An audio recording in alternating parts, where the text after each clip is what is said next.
Hello hamster combat user, শুরু করছি আজকের মিনি গেম এবং চিপার কোড। শুরুতেই থাকছে আজকের মিনি গেম।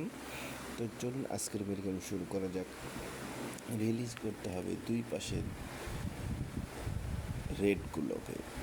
একটু এই ভিডিওটি আপনি অবশ্যই একটু স্লোলি দেখবেন, হ্যাঁ, এবং গণনা করবেন 1 2 3 করে, মানে 16-17টার মধ্যে যে হয়ে যায়।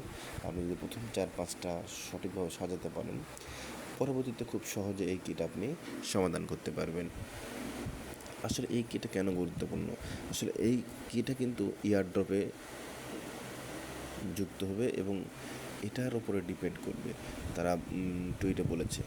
তো শুরু করছি আমি ডেলি চিপার। প্রথমে আই রয়েছে, তারপরে এন রয়েছে। আইটাতে আসলে 2টা ডট, এনতে রয়েছে একটা মাইনাস একটা ডট, সিতে রয়েছে 3টা মাইনাস, ওতে রয়েছে 2টা মাইনাস, এমতে রয়েছে 2টো ডট এবং ইতে রয়েছে একটা ডট। এই ছিল আজকের ডেলি চিপার।